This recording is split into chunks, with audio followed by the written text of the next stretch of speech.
Hello, good morning, good evening, wherever you are on this planet, in this Earth realm. I'm going to play this awesome interview with James Gilliland and Michael Tellinger, Trump's war with the global cabal, and many other revelations here. So let's get rolling.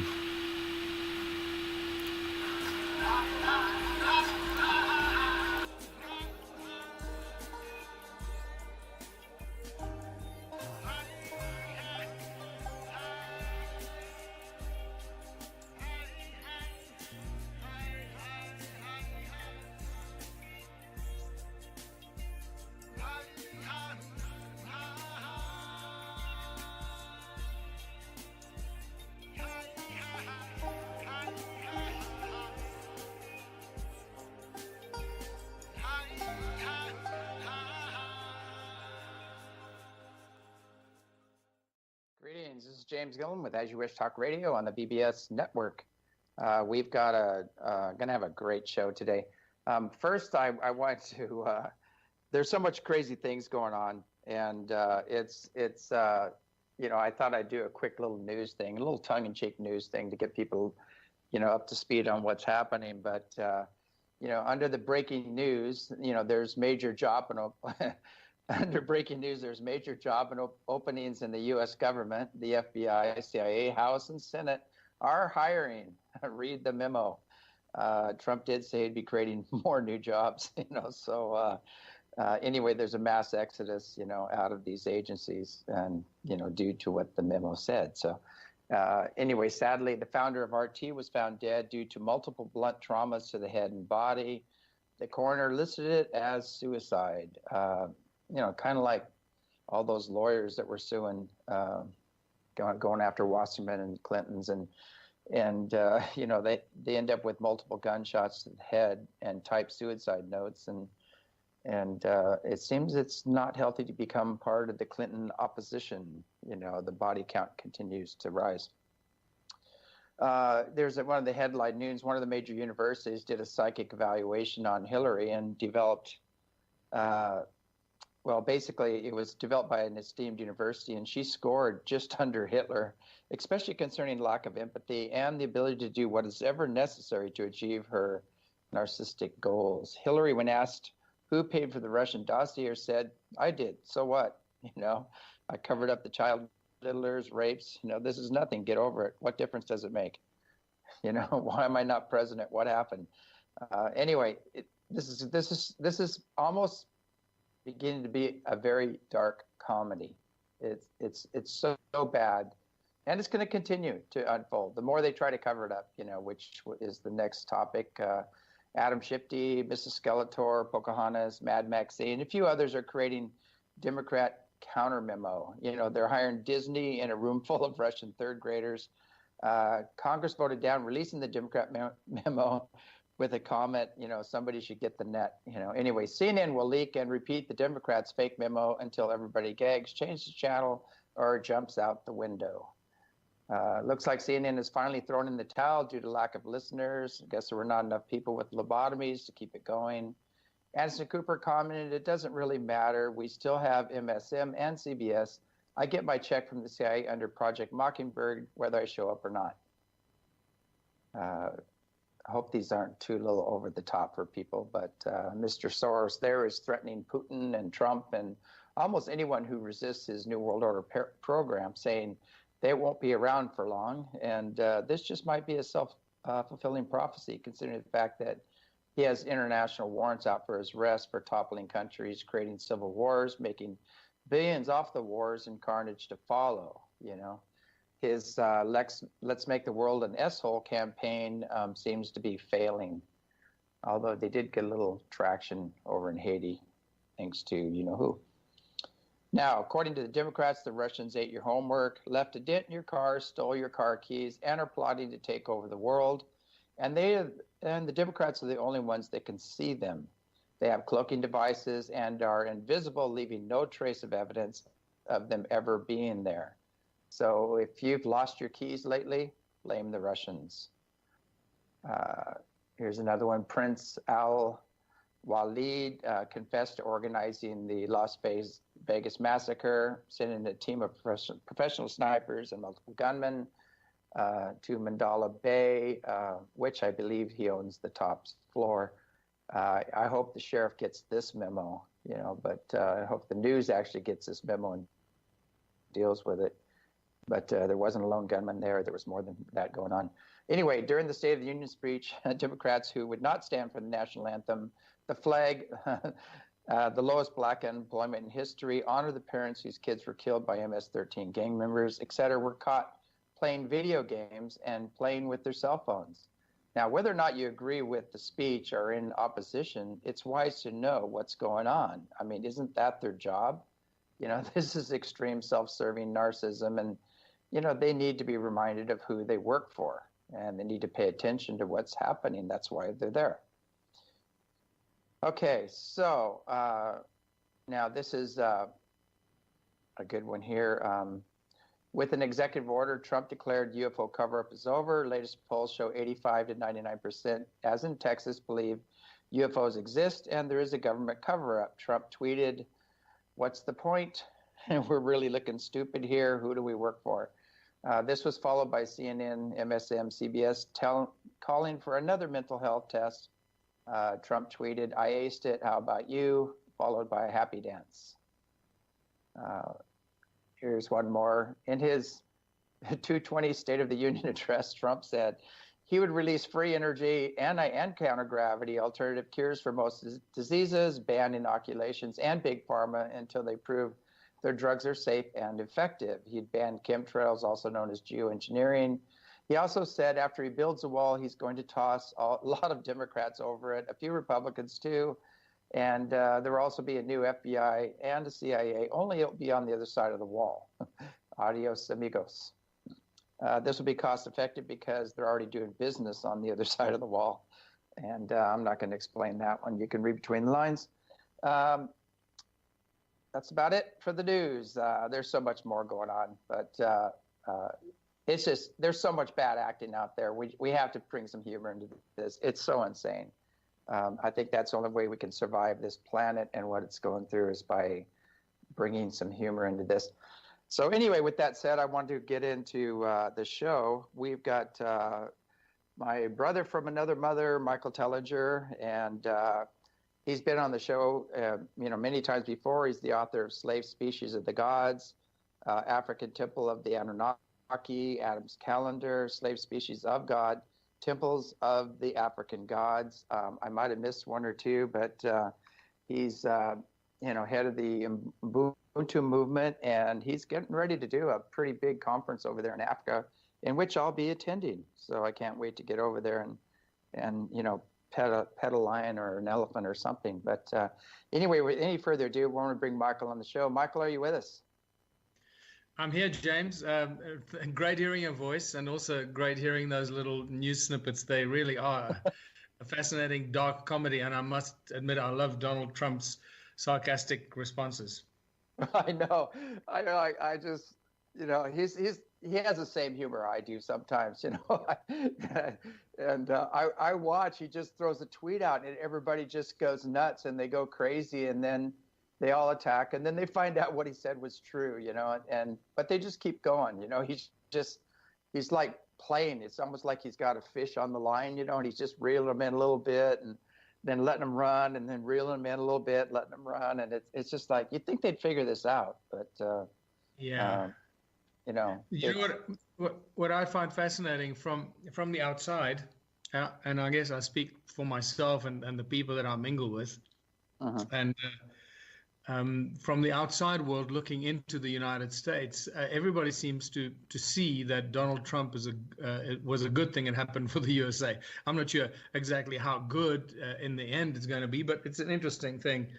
But there seems to be a lot of resistance to Trump in the USA, whether that is being instigated by the cabal to make it look like there's resistance. Who knows? You just don't know anymore. But I must admit, I'm enjoying Trump's responses. Not that I watch it too often, because I don't watch any mainstream news at all. just trying to keep my mind completely unpoisoned or untouched by any of that stuff. I heard you say something about CNN throwing in the towel. I did, don't want to get off the subject that you and I are going to talk about, but what did you mean by that? It looks like they're going to be going out of business here pretty soon, according to some news stories. But we call CNN the Clinton News Network or the CIA News Network, and they're just part of Project Mockingbird, which is a big mind control program, and they're actually listed in the NASA papers as one of the news groups that they would be working through. So anyway, that's obviously. Interesting. Yeah. I caught a snippet of CNN earlier today when I went to my office at Stone Circle, the Stone Circle Ubuntu office, and I've got this American research team here, a research group here, and some of them were watching TV. It's Saturday afternoon, and they're watching TV in the sort of lounge area, and they had CNN on. And what I saw is that the guy that reads the weather on CNN was the guy that read the weather on one of the South African news channels until recently. So yeah, I guess they look like they're hiring from third world countries now. Yeah, I think they just have clones, and they program them and tell them what to say, and then they hit the switch, and then it's all good, But who knows? But it's unbelievable when you see these, CBS and these other ones doing the MSM and all those guys, CNN. They all have the exact same headline, and it's almost like they just parrot this headline. They don't do any research. They don't do anything. There's no investigative reporting. They all just come up with the same headline, and now they're trying to say that the memos cherry picked. It's wrong. It's this. It's that. And they have all the evidence to back it up. They have the original text and everything else to prove what they're saying. So, it's this whole Russia thing over here is just a big nothing burger. Even CNN, the head of CNN said it's a big nothing burger, but we're here to, we need to make money. We need to keep the listener base going or whatever. But so it's all you got to go by who owns the lamestream media, and when that, it's just a big exercise in mind control. And I always tell people I'm not a politician. I'm not a Republican or a Democrat. I don't believe in either one of them. But I'm, as an observer, what I'm seeing is, first of all, we could have gotten Hillary, which was just pure evil. I mean, and that's being proven now. I mean, all this evidence is coming out, what she's been up to. And second of all, if he gets rid of the Fed and brings out the new currencies and drains the swamp and restores the republic, which is where he's going and what he's promised to do, 100% back. And, I back him 100%, but I still don't believe in some of the other things. I don't think it should be business first. I think we should be kind of like nature first, because we do need to take care of the planet. And there are some things I totally disagree about that. But almost all this racist stuff, all these things are all contrived. They're all twisted. And there's a saying here now, and there are some good Democrats too, but there's a saying, people are saying, how do you know when a Democrat's lying now? And it's like their lips are moving, so it's sad, because like Dennis Kucinich, there's some other Democrats out there, and they got to be just squirming right now. That party's pretty much finished, unless they just clean house. They've got to get rid of these guys and clean house, or they're basically done. But anyway, I don't want to get into too much politics. I really want to cover what's happening over there in Africa, and you've got that major conference coming up. Can you tell us about that? Oh, absolutely. So I look forward to having you here in South Africa for the first time. So it's the Ubuntu Festival from the 12th to the 15th of April in the beautiful mountainous town, a small town of Badplaas, which means Bath Farm.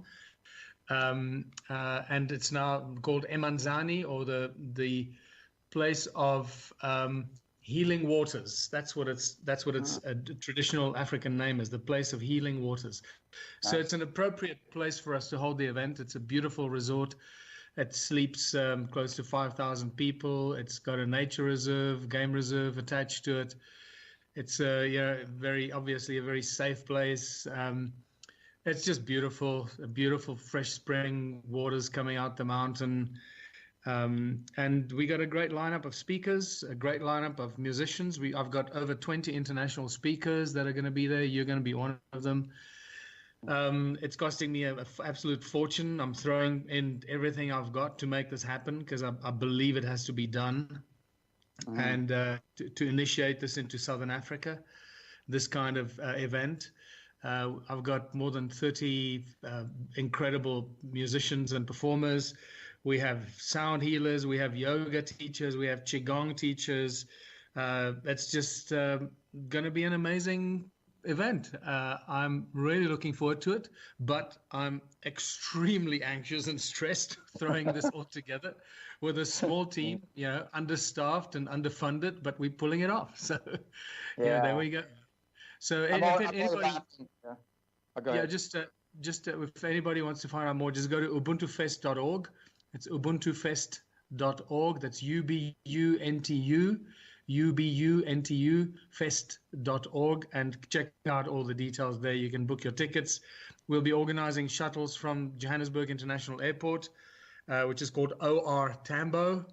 And so for our guests that arrive from overseas, just putting all the little things together right now. Yeah, I'm laughing only because, we put our conferences on too as well, and I know what goes behind them and organize them and getting everybody there. And then it even gets more complicated because you've got, a few hundred people there. And then you always have the disruptors, you have these people, and we kind of spot them in the beginning.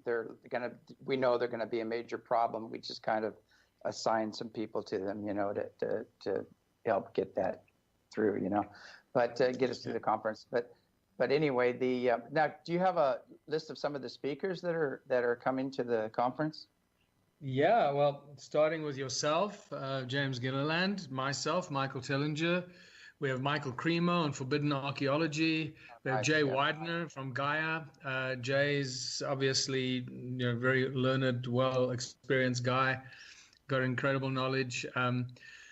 We have John Stuart Reid, the inventor of the CymaScope. He's coming to do a lecture and workshops on the CymaScope, the power of sound, the dolphin language analysis with his technology. That's going to be an incredible presentation.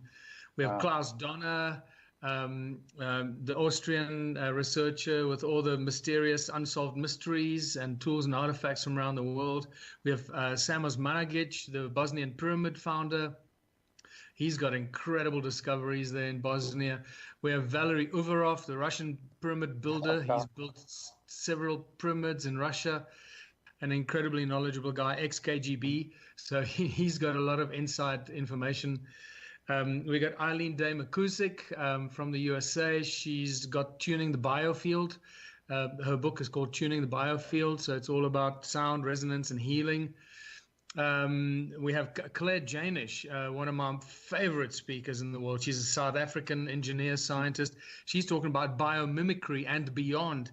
And if you ever want to see anybody that's going to get you excited, Claire Janish is probably top of my list with her knowledge of the intricacy of science, the genetics, biomimicry, the nature of reality, all this stuff. She is just a walking encyclopedia, that girl. We have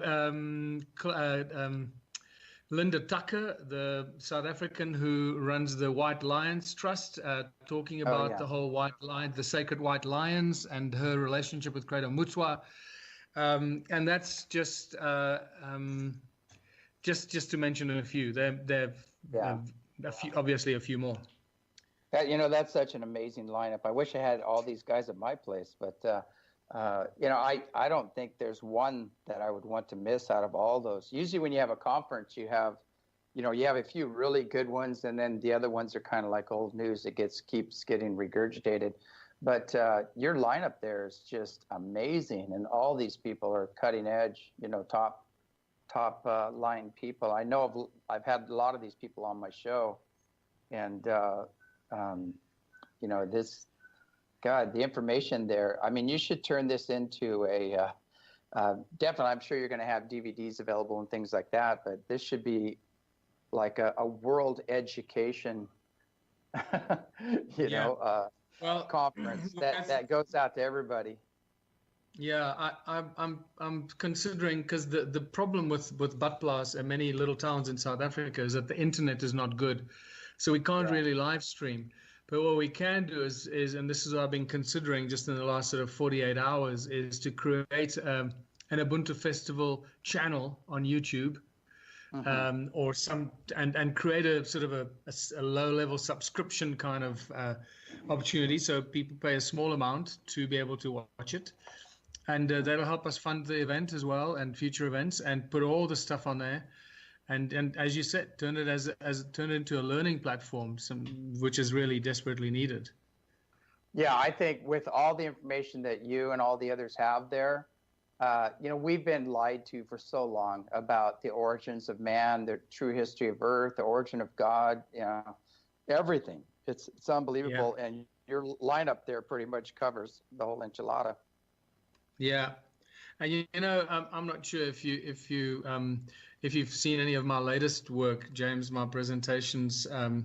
Last year at Contact in the Desert, I sort of started to launch it, and then did a very successful tour in the USA with the whole nature of reality, and it's really interesting to see what people are interested in, because the last hour of my 4-hour presentation in Sedona was uploaded about 3 months ago, or just less than 3 months ago, or just more or less 3 months ago, and it's got 2.4 million hits.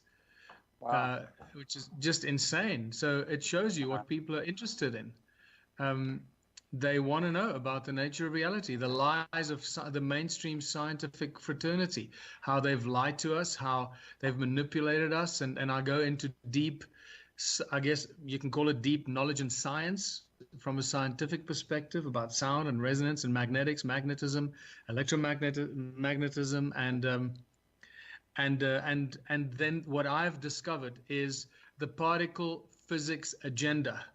And this is unbelievable. It has hit me so square in the face. Once you start seeing the very calculated maneuvers over the last 500 years, how the whole particle physics world has been brought into our reality, so that, as above, so below, they're tiny little particles floating around, bumping into each other, creating this chaos. And out of this chaos comes this weird, incredible order that creates humanity. And you start realizing the lie of mainstream science forcing particle physics down our throat, so much so that at some stages they come across as if they're psychotic with what they're saying.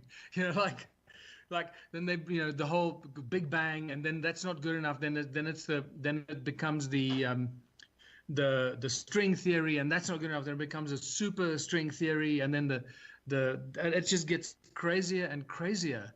But what really got me excited is when I really started studying and researching that whole period in the late 1800s to the sort of 1930s, when the whole particle physics thing and the quantum theory and quantum mechanics became the big thing. And the golden boys of that whole scientific fraternity and the era that, at the age of 24, 25, and late 20s and early 30s were winning Nobel Prizes for theoretical physics. It becomes insane, and you start seeing this agenda that was planned and concocted to make everybody believe that these particles are floating around everywhere, when if you really understand how everything works, everything is just sound, resonance, and frequency, and there are no particles.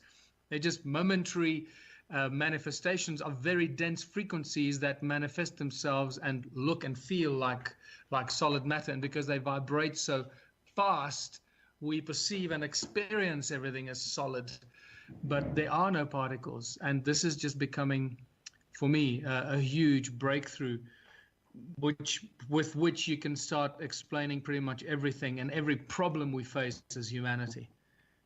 Yeah, it does seem that whoever controls the matrix, or controls those frequencies and energies, pretty much, controls us, unless we're awake and we're really solid and connected in the heart. And I've been seeing that. It's very sad because I'm in Mexico right now, and unfortunately, this town used to be a very orbs everywhere, really healing town, beautiful town.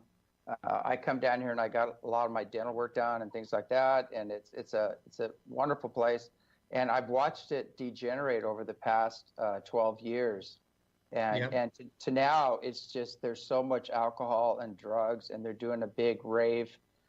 They're doing rave parties, and it's all about making a buck and getting drunk and partying and getting intoxicated or whatever. And it's really sad because it used to be a sleepy little surfing village, and people were walking arm in arm through the plaza. Whole families were, really, really incredible energy. We could learn a lot from them, and now it's gone through an extreme degeneration program, and you wonder. I know a lot of that is just the huge influx of people here now. They've done stories about this place, in major newspapers and TV shows, and now it's they did The Bachelor here and all these other things, and so now it's sad, it's like it looks like I'm gonna have to find a new place. But I always wondered too is that now they've got these massive cell towers here and all these other things, and God knows what they're broadcasting on that. With this the new 5G coming out, and it's just, I'm really hoping that they take a second look at this 5G thing and decide whether or not they want to launch this, because it has some pretty detrimental effects, to the physical body, and it's a total consciousness manipulator. Yeah, absolutely. Well, the good news is that if our one small town strategy with the Ubuntu movement keeps expanding at the rate that it started in 2017, by the end of 2018, we might have a few dozen mayors around the world, especially in Canada and the USA, that have implemented the one small town and the contributionism strategy, and that's going to have a huge impact, and that's going to create an ongoing exponential domino effect, and that could in many ways become the very rapid antidote to all this stuff, because that'll bring out the scientists, the inventors, the new technology that's currently not being used, that will be implemented and created and manufactured and distributed from these small towns into the rest of the world, and completely undermine the efforts of these large global manipulators that we all know are just part of the enslavement team. Yeah, I mean, you've met some of the people I know, and we have anti-gravity, counter-gravity, fuelless energy technology. We can clean sewage water and it'll come out crystal clear, oxygenated. All that technology exists right now, and according to the Secret Space Fleet, we have replicators, and we can. It's almost like a copier, where if somebody gets blown to pieces, as long as their brain's still intact, we can rebuild them, with these 24-hour soldier programs. We just put them all back together again and send them out again. But, all of that stuff, it would be amazing if that went into the marketplace, and was used in healing centers and the grid, bringing a new grid. And I also know there's a phone system too that operates on a whole different frequency, and it's actually energizing, not degenerating. Have you heard about this? Well, I'm not sure which one you're talking about. I'd love to hear the one that you're referring to, but I also have information about a very different kind of communication system that I can share with you. But first, you can share your story first. Well, I've heard several different types out there, but one is like Tesla technology, and it uses the earth energy somehow. I haven't I read it probably 3 or 4 years ago, so I can't really quote it. But what have you seen out there? Well, that's exactly what I was not just heard about. I actually spoke to the scientist and the inventor, and he is known to many people around the world. He's an incredible guy, a little crazy, but absolute genius. And I'm not going to mention his name now, but when I asked him in the USA, I asked him, would you be capable of developing an alternative communication system? Once we get one small town off the ground, and we need to start allowing people to communicate with each other free of charge, free of the restrictions of the existing cell phone and whatever companies. His answer was, of course, it's easy. I said, how would you do it? How would you use, how would you replace the cell phone towers and all that, and satellites or whatever, if you believe all that stuff. And he said, oh no, we don't use any of that. We just use the earth. Use the earth as a resonator and the conducting medium. And I just went, that's my guy. Yeah. That's the exact same thing that I heard about. And we'll have to talk about that, because I would love to get behind that. And it looks like I'll tell you in person more about that after I get back. But it looks like some big things are unfolding. I'll be going to China here pretty soon, and then I'll tell you more about that. I don't want to talk about that too much, but things are really turning around in a very good way. You know that the one company that you're referring to about the energy and that, we now have a very interesting, unique deal with this particular energy provider, and I'm not going to mention names now, but once you look into the one small town, you'll see who I'm referring to, because it becomes public knowledge. They are already dealing with Mayor Ron Higgins in Canada, implementing the electricity supply for North Frontenac, and they'll start talking to other towns as the mayors come on board. And that's just it's just incredible how this stuff could very rapidly sweep across the world as the mayors, one by one, start to implement the one small town contribution as a model.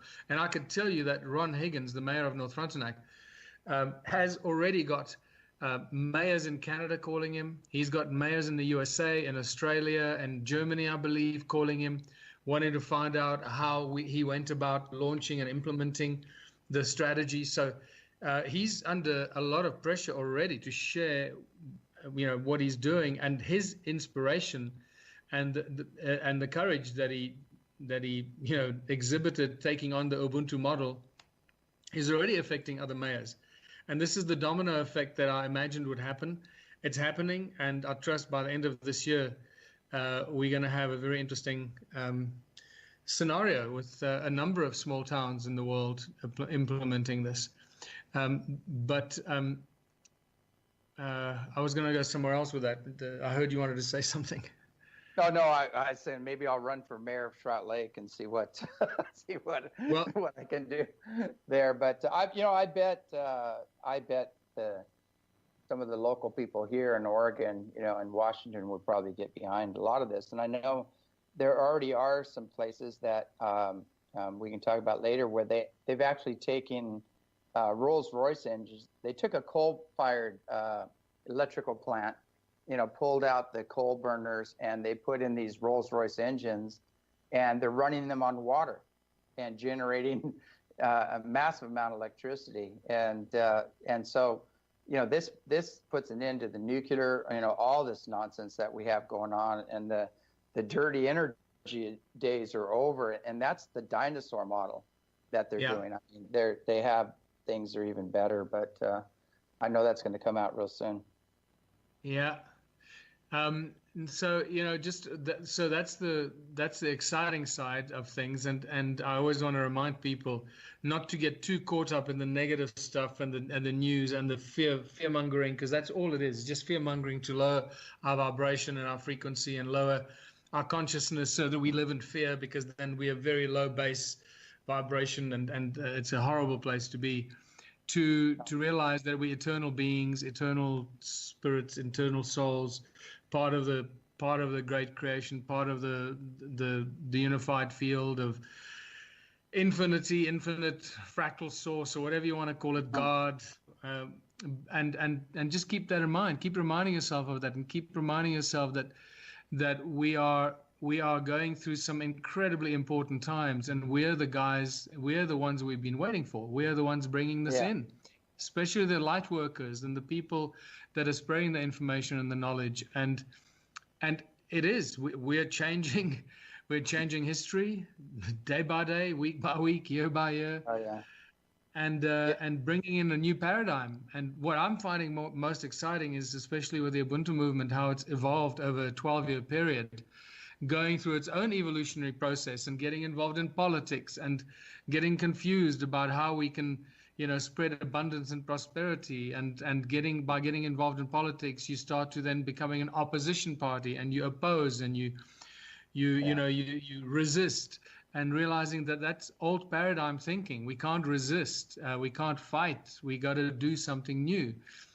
And suddenly this whole one small town strategy came out of 12 years of walking the talk and developing and evolving a model for a new social structure. And now suddenly we're finding ourselves in a scenario where we using the tools of enslavement as tools of liberation, and creating a new alternative reality without any violence, opposition, or conflict, and simply creating a new reality or alternative system, making the existing system obsolete. It's just so beautiful and poetic. Yeah, I mean, I love that. A lot of people will just, all they'll do is talk about what's wrong, but they don't provide solutions. There's no solutions, and they just keep this thing going, And, I see that in all of these movements, and especially the women's movements and things like that. And they're like victims screaming, foul and foul and foul, and not taking any personal responsibility whatsoever.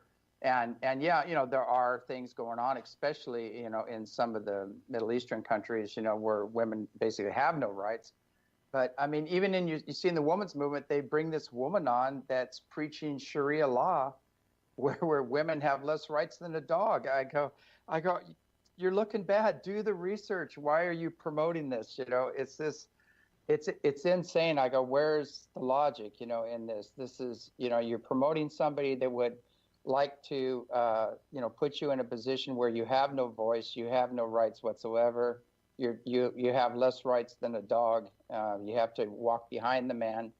They can do whatever they want to you whenever they want, and it's just total crazy making, but what I'm seeing is that I'm going, rather than keep polluting the whole frequency and the energy and the consciousness, and supporting the victim roles and the victim roles and everybody else, that's why we just focus on healing, bringing balance.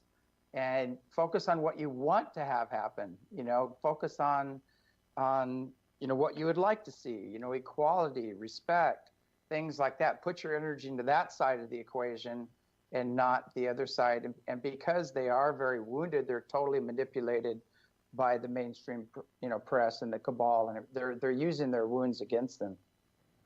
Yeah. Absolutely. It's we've got to focus on the positive.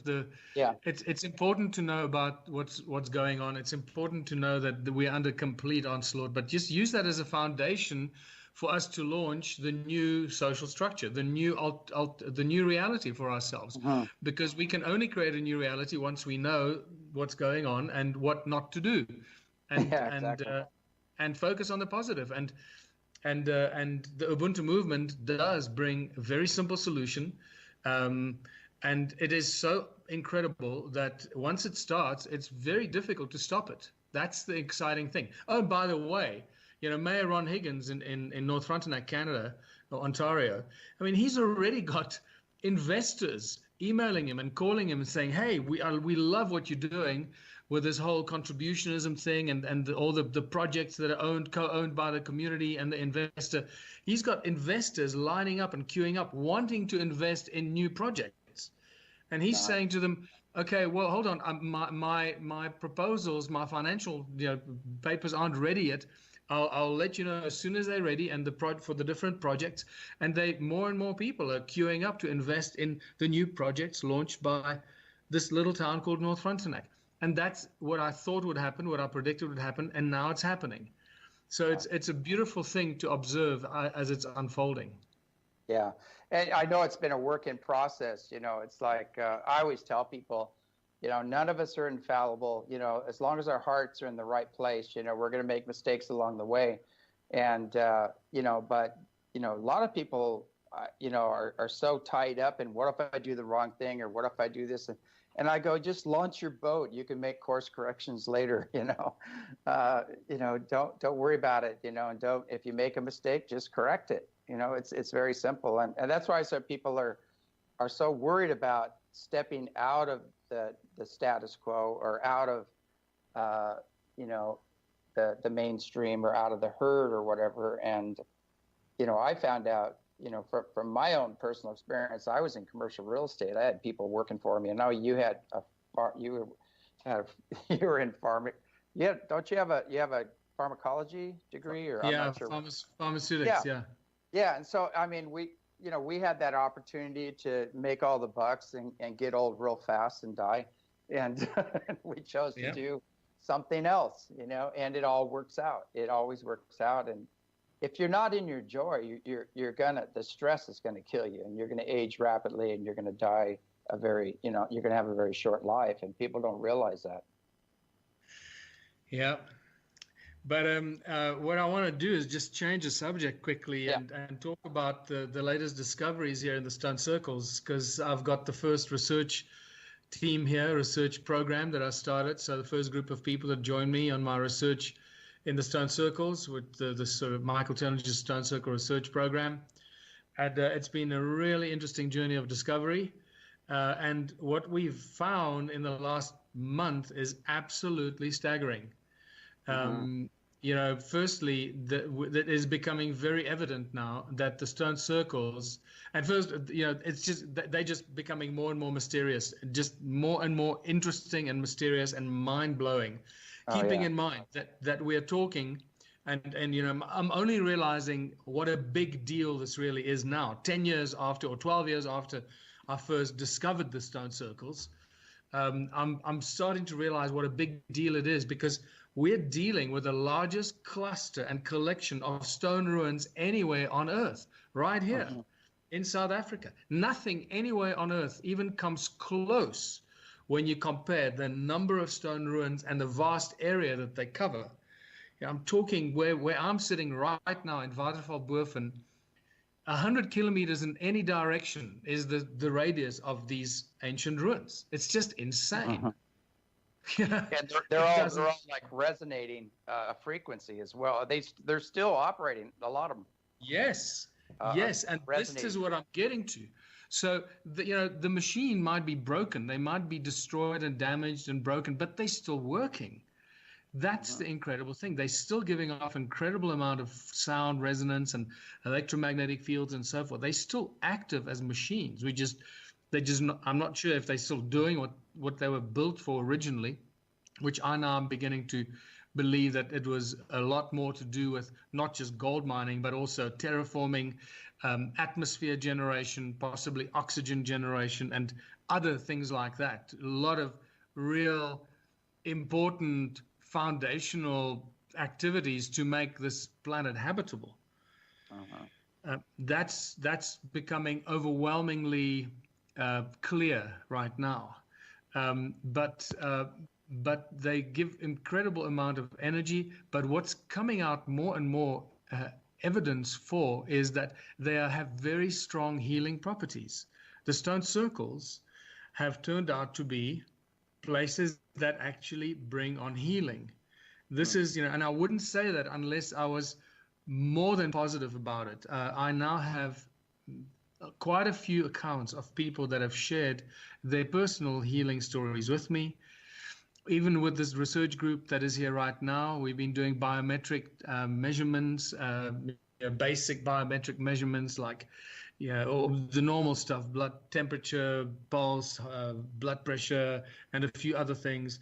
And it just, the moment you come in contact with the stone circles, it improves your bodily functions and biometric, whatever you want to call it, physiological functions.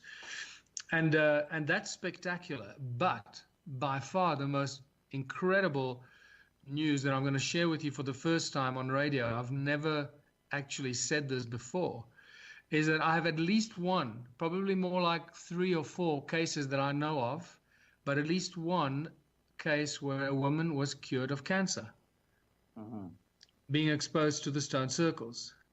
And it was one of the women that came, a husband and wife team that came to our very first Stone Circle, the Sacred Sites Tour in 2014.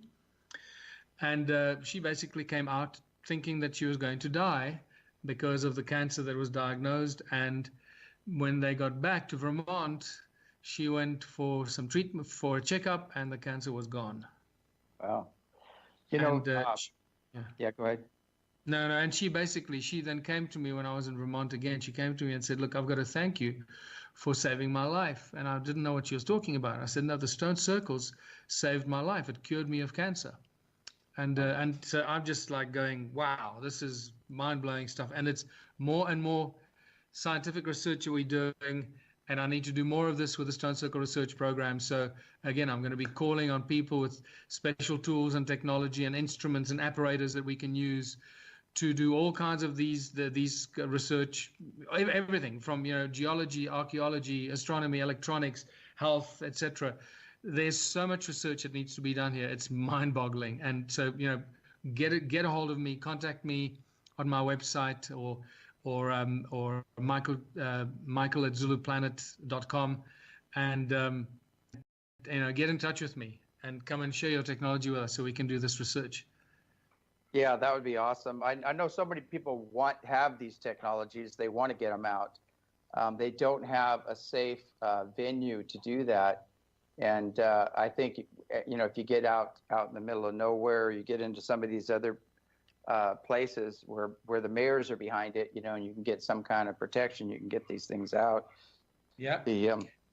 I know that I know Dr. Sam over there and Valerie Uveroff. I've met him before. I loved his presentations, and I actually built a pyramid. I was meditating and Pythagoras started coming to me. Next thing you know, I'm building a pyramid. But I built one there at the ranch. And we also have these stone circles there.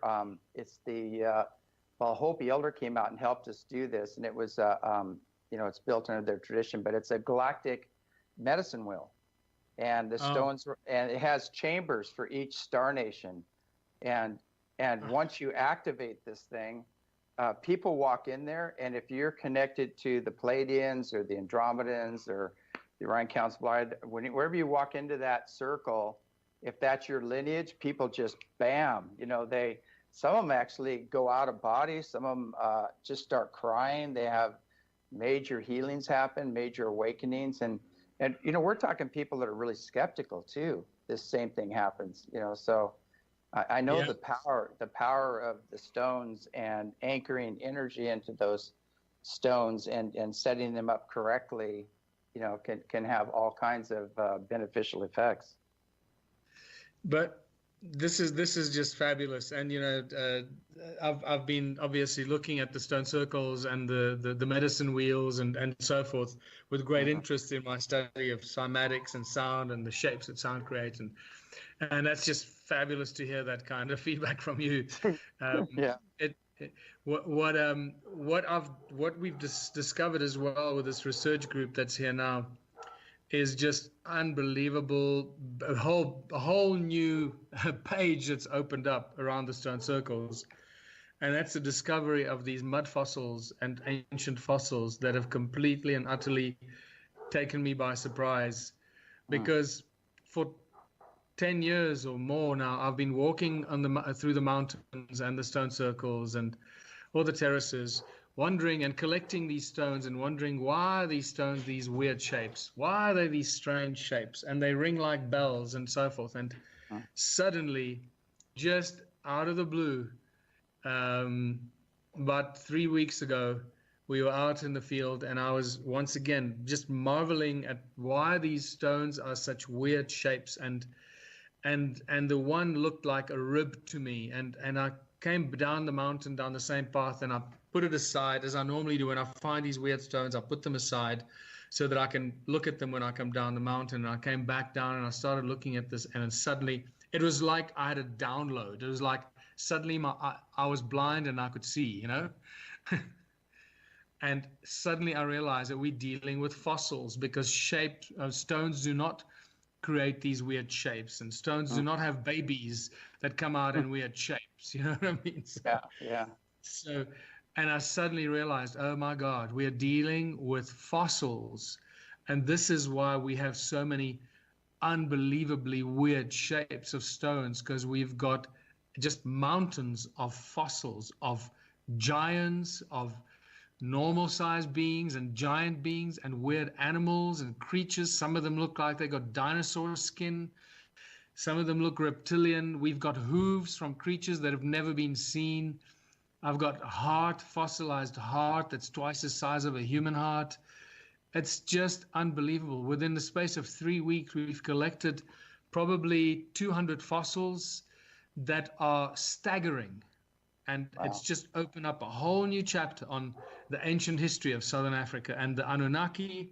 I believe we might even have some, body parts of Anunnaki, or who knows? And creatures that we've not seen, and also giants, really, really large giants that are possibly, like a mile or more tall. Wow. It's insane. It's insane. Yeah, that is. Yeah. I know I saw that footprint you were standing next to, and I was looking at that, and I said, that guy's got to be 30 feet, easy. Yeah. And that's a little guy. That's a small guy. Yeah. That's a small guy. Yeah. I'm not kidding you. The Bible tells us, Leviticus tells us that there were these giants, and we were like locusts by their side. It suddenly has a whole new meaning to me. And for anyone that wants to learn more about this, I'd recommend they go to Mud Fossil University. There's a guy called Roger Spur that's just opened up a can of worms, and his work is brilliant. And go check out some of the mud fossils that he's been sharing with the world. He's had several of them genetically tested, extracted DNA, mitochondrial DNA, proving that these rocks are actually, body parts from very large beings. Wow. It's mind-blowing. So I've been working a little bit with Roger. He's confirmed some of my findings. But one of the best parts was it was really, I think it was like the first or the second day that we came down the mountain and we brought back a bunch of these fossils. And I was standing there holding the rib in the one hand.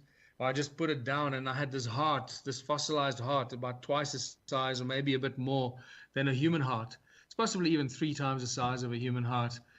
And I was standing there holding it, and this guy and his wife walk up to me, and he goes, wow, well, without me prompting him or saying anything, he looks at me and he goes, hi, how's it? Wow, that looks just like a heart. And I go, yeah, well, that's what I think. And he goes, yeah, and no, it is. It's a heart. And I said, how do you know? Do you know this stuff? He said, I'm a surgeon. Yeah. Wow. So I said, wow, would you mind, talking on camera so I can get a bunch of your, comments on camera? So I've got him going through all the fossils. I've got a big a shoulder blade there of, I don't know, somebody that's really large, like, probably 6 times the size of a human being.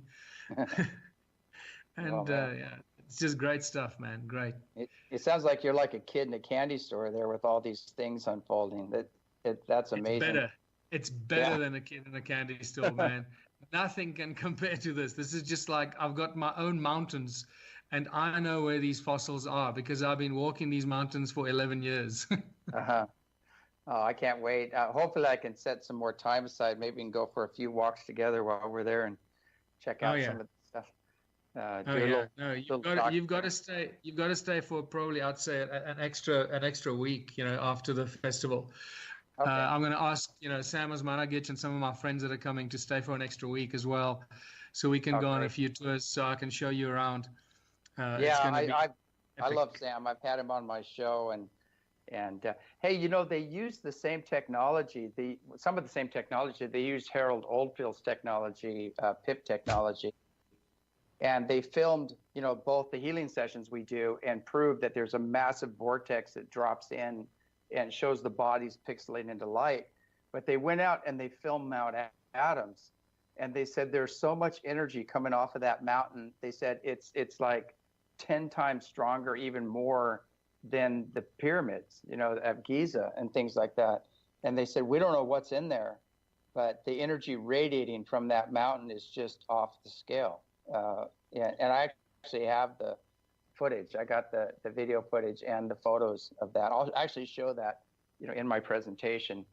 But there's something, it'd be great to bring these guys out to Mount Adams with all their gear and just say, hey, figure out, there is a door there and ships come in and out of the door. And we just had a massive mothership land and got that on film. And we've had the place remote viewed, and they're all validating, the work that what's going on there. So it's really unfolding, fast, Yeah, it's awesome. Yeah, what I find also interesting is that the whole Anunnaki connection to this part where I sit right now, to this part of the world, Southern Africa and Zimbabwe, is just getting stronger and stronger. It's just insane. Yeah. The more channelers and healers and shamans that I bring here that channel the information, and it's all the same. It's all the same information. Sometimes different time periods, so the storyline shifts a little bit, but it's pretty much all the same information. And the Anunnaki are at the center, always the central role. And Enki is just the guy that his energy is everywhere here. Yeah, it's insane. Yeah. Hopefully Endel isn't. Hopefully he went on a vacation somewhere. but you've been channeling the Anunnaki, haven't you? Oh yeah, I've been working with them for quite some time, and there's a whole benevolent group that never fell that's returning, to help clean up a lot of the old stuff. So it's, I had one of them appear right in my room, and her head was hitting the ceiling. It's like she was about 8'6", but beautiful. Wow. Just the love emanating from her was just beyond words, and all I could say was like, yes ma'am, what can I do for you? And I didn't feel anything negative whatsoever there. But she told me, she said, we've returned and there's a massive cleanup underway, and we're here to right a wrong, and the fall back in the days of Marduk and even before that is being straightened up and cleaned up with the reptilian mess and all the low level stuff. That's very interesting. Wow. Well, something's got to happen, and I think there's so many people working towards creating a new reality. It's the connectedness and the collective consciousness that operates below and out of sight and out of mind. It's affecting millions of people, and they're waking up in their own time and doing, joining that collective consciousness field. It's just getting bigger and stronger, and I can't imagine that anything can stop it now. So it's just, and this is I think the more extreme the behavior of the cabal or the L-ites, or as I call them, the elites, the L-ites. Yeah, the more extreme the behavior, the more we realize that we are winning, because they're just freaking out. They're cornered, they're panicking, they're kicking, screaming, biting, shouting, doing everything possible to keep control, to retain that control, but it's just not going to help. No, it's a done thing for them. Their future's already set. Hey, we're out of time, unfortunately, Michael, but just really quick, what's the best way to get a hold of you and to find out more information about the conference there? Very simple. Just go to either michaeltillinger.com, but even better, go to Ubuntu Fest. That's UBUNTU Fest, ubuntufest.org. All the information is there. You can book your accommodation and your ticket at the same time, so it's important. You can't book accommodation unless you buy a ticket, because it's in a nature reserve and in a resort. So you can get a ticket for a one-day ticket, but then you have to leave at like 10 o'clock at night. So buy a ticket for the whole event and book your accommodation at the same time. Awesome.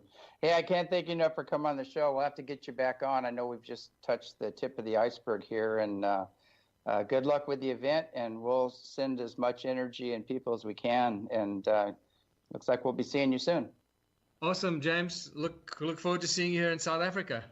All right, folks, we're out of time, unfortunately. This is James Gilliland with As You Wish Talk Radio on the BBS Network, signing off, and hopefully see you in Africa. Good night.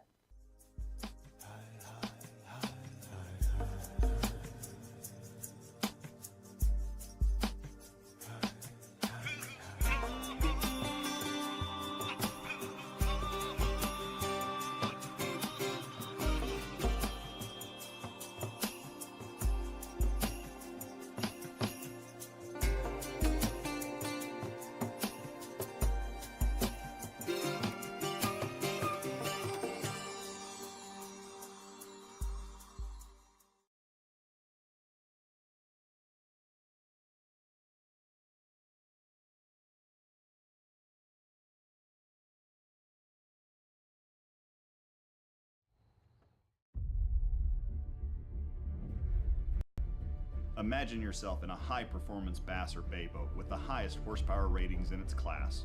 Greater excitement, greater speed, and superior rough water handling characteristics that are all within your budget. Express boats turn on a dime, get on plane faster than most fiberglass boats thanks to our exclusive Hyperlift hull. Tough as a tank and one of the fastest and most efficient on the water, not to mention its incomparable fishability. Express Boats is family owned and operated and been building high-performance aluminum boats for 51 years. We are the original all-welded aluminum manufacturer and pride ourselves on our laser-like attention to quality and detail. Order your free Express Boats catalog today or find a dealer close to you. As being different in their eyes. You know, if you meet someone in the street, you don't know what blood group they are. And it doesn't mean anything. It doesn't matter to you. It's of no importance. And that's exactly why they do it. Because on a day-to-day basis, we're not detecting that. Now, eye color is different. We can look at somebody's eyes and we can see that. So there are traits that a human body will have which give the game away. So that is why doctors generally are so damn difficult. You know, I know cases where people have gone to a blood bank because there's been a nasty accident and they put a call out for blood. So they'll go and give blood and then they'll ask the nurse, oh, well, what blood group am I? And they actually will generally turn around and say, I'm not allowed to tell you. This is your blood. You know, it came out of my body. You're telling me, you won't tell me. I mean, they won't tell me. I've asked and they said there's no record. What do you mean there's no record? There must be a record of me. But there isn't, apparently. Going off topic here, but it's like when I decided I was going to be a driving instructor, what the Americans call a driving teacher, and you have to have a different driving license. You've got to go through quite a stringent training program, and that's right. Didn't have a problem with that, which I passed, thankfully. And I remember the person saying to me, this is what we call the DVLA, it's the Driving Standards Agency that oversees everything to do with driving in Great Britain. And the person said to me, we don't have a record of you. It's a bit like not telling me what my blood group is. And I remember saying, what do you mean you don't have a record of me? And the woman, quite honest,